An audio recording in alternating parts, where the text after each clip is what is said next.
$1.6 million bypass road to be constructed in Happy Hill under the Basic Needs Trust Fund project. We'll have details to this story and more in the National Report.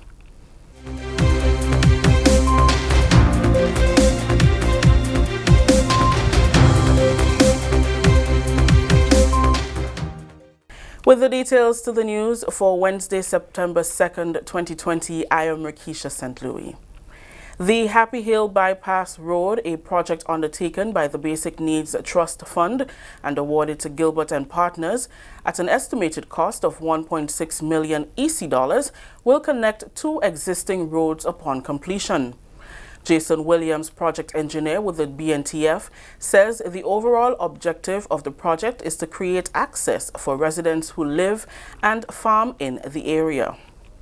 Upon completion, we have approximately 1,355 feet of reinforced concrete pavement, which you also have box drains on one side, a well slipper, and they're going to be retaining structures such as retaining walls, reinforced concrete retaining walls, and also in some areas you're going to be utilizing the rocks that are found in the area to create embankments. Now, in mitigating some of the challenges, because it's a rocky area, some areas you'll have to actually somewhat pin the rocks, so that actually comes as an added benefits to the resident in terms of disaster management. So we're going to ensure, the contractor will ensure that all rocks are properly secured upon leaving the project. The BNTF's project engineer says Grenlec has partnered with them to remove and relocate poles in a timely manner so that the work can proceed. At presently, some of the poles are directly in the center alignment of our roadway. We've partnered with Grenlec in terms of Grenlec will have to remove the poles and relocate it, and also we're going to see a removal or transferring of existing service lines onto the new poles. This process is expected to take no more than 3 weeks to complete. And the main factor being in terms of delaying is the rugged terrain of the area, which have a lot of rocks, and also due to some of the inclement weather, which makes it almost impassable, and in some cases it prevents or hinders any significant work to be done when there is either heavy downpours or hours after heavy downpours. Parliamentary representative for the area, Dr. the Right Honorable Keith Mitchell, says the construction of the access road is long overdue and will open up opportunities for residents in the area. The construction of the Happy Hill By Road, which is a major, something of major interest to the community for years, because it will open up quite a lot of possibilities with a lot of the land that exists in that area. You will see people who own properties in that area may be willing to develop them, and there are potential opportunities for agricultural activities in the lands that were available. But because of the lack of a road, it affected the development in those areas. Once the utility poles have been removed and replanted and work fully resumes, Williams says the Happy Hill Bypass Road is projected to be completed by January 2021. Minister for Education, Human Resource Development, Religious Affairs and Information, Honorable Emmeline Pear, will address the reopening of schools in a speech to be aired at 8 o'clock tonight. Schools will reopen on Monday, September 7th, 2020, utilizing a staggered approach, which means that not every student will be back in the classroom on that day. The process will be guided by the national plan that was drafted after extensive consultations between the Ministry of Education and stakeholders. That plan will look at psychosocial support for returning students, as well as the health and safety of staff and students. Minister Pear is also expected to outline plans to utilize a blended approach to learning that incorporates e-learning and classroom instruction. The Honorable Minister's address will be broadcast live on GIS Channel 22, the GIS Facebook page, and the Ministry of Education's Facebook page. Continuing the news, work is now completed on the new sanitary block at the St. Dominic's RC School to the tune of $196,800 EC dollars. The project was carried out under the supervision of the Basic Needs Trust Fund, BNTF, a division of the Rural Development Unit. Principal of the St. Dominic's RC School, acting Patricia Thomas, says the completion of the sanitary block is welcomed as they are now preparing to reopen the school in keeping with the COVID-19 protocols. This is one of the most happiest days for me at St. Dominic's. This toilet has been here since the school started in the late 1960s. So that is what was being used in my time and before me. So it is very, very happy that we now have this brand new facilities. This is even more joyful because of the COVID situation where we have to be careful with sanitizing and the safety of our students and so on. Work began in November 2019 with a completion date of March 2020, but delays due to COVID-19 and the limited state of emergency pushed the completion date to May 2020. Stevenson Gordon, contractor of Stego Construction Limited, says the work involved removal of the existing toilets and installation of new ones. What we did, is do plumbing and electrical throughout, because the building was more or less constructed with some what they call like a sort of a metal fiber material, which was done since the construction, the early construction. So we had, as I said, had to demolish all the frames, discard them, and then put up new block wall. Monitoring and Evaluation Officer at the BNTF, Kizian Abraham, says the St. Dominic's sanitary block is one of a number of projects on the BNTF's education portfolio. We are very satisfied with the quality in terms of keeping the project within budget, within time frame. Had it not been for COVID, we would have been right on schedule to complete it at the end of March. And we're also pleased with the quality of the re-engineering that has been done in terms of the toilet facilities that have been installed for the students. These are all child-friendly installments, so it's not adult toilets, it's children-size facilities.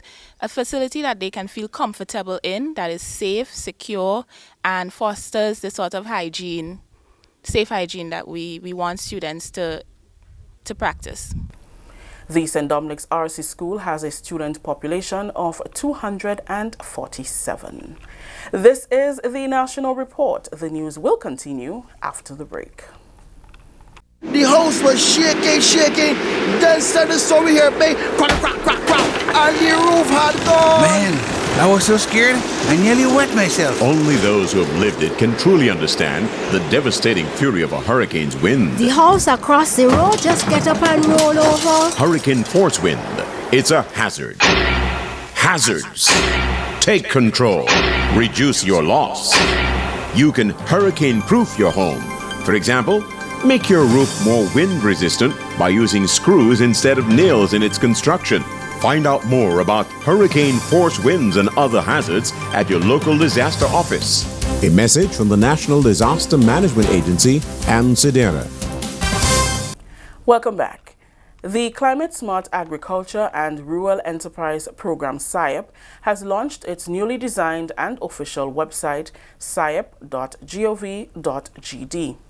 Sections of relevant categorized information are available to the general public on the website, which was launched on Monday. Program Committee Chair Alistair Bain commends the team for a job well done. He says in a technologically developing world, the website will be a source of providing relevant, constructive information. I would like to commend the team for taking the initiative to create a website. I believe it is long overdue, but we have had the vision and we are now realizing that vision. Most importantly, I would like to commend Mr. Daniel. It is not very often that we take these type of initiatives using a local entrepreneur. And the recruitment of Mr. Daniel is very timely. It speaks volumes to the capacity and to the talent that we have locally. And when we see a young person venturing into this type of engagement, it gives us a lot of hope for the future. And it also resonates too with the projects of SIEP that also include business and entrepreneurial development.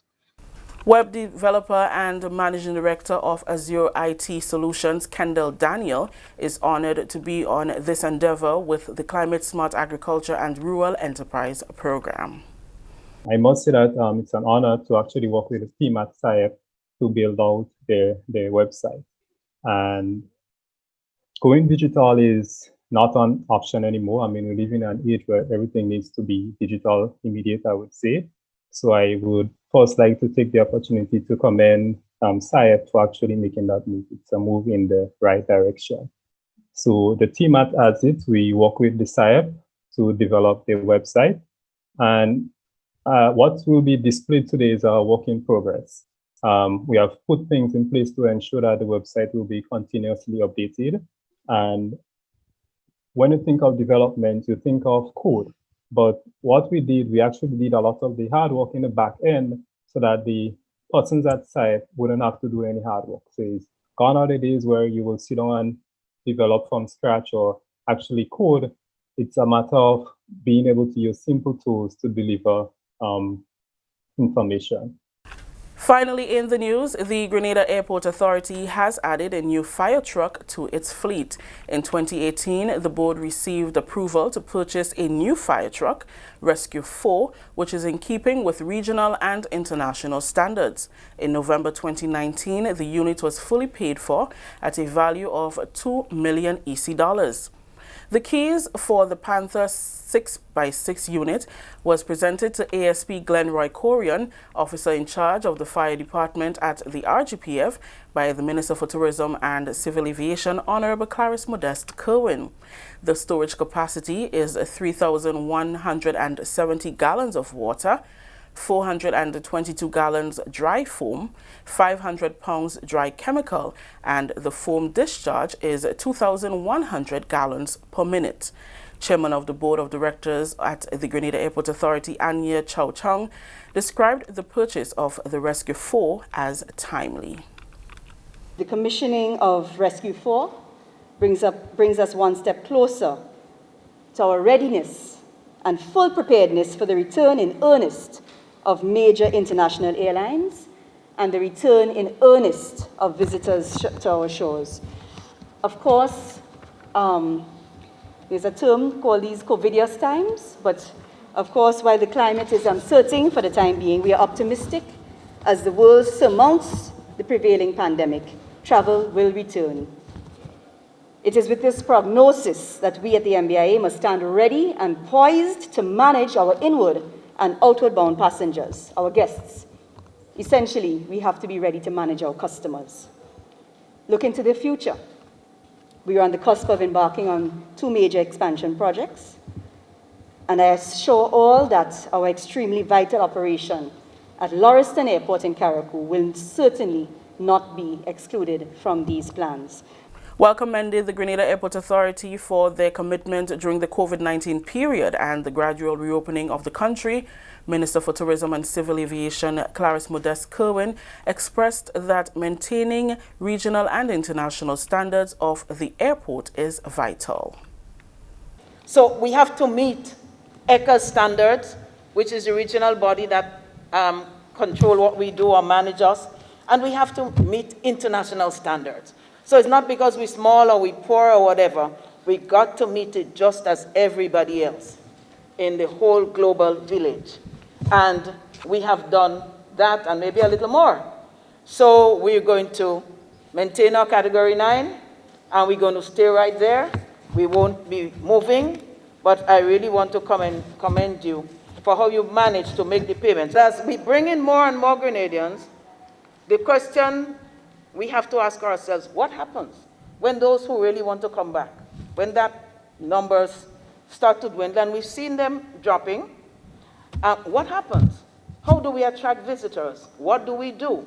What more can we do? And I really look forward to the implementation of the 2 projects that were mentioned by our chairman that would enhance this whole airport facility and perhaps bring more cruise ship, bring more airlines to this wonderful ground here. And perhaps you might be saying, well, not a lot of planes coming in, so why bother? But if we do not prepare now, we will not reap the harvest. A 2-week training will commence on September 7th for maintenance of the rescue unit. The training will comprise of firemen, volunteers, among other personnel. That story just ended the national report for today, Wednesday, September 2nd. Let's recap the top story. $1.6 million bypass road to be constructed in Happy Hill under the Basic Needs Trust Fund project. On behalf of the entire news team here at the Government Information Service, I am Rikisha St. Louis saying thank you for joining us. Until next time.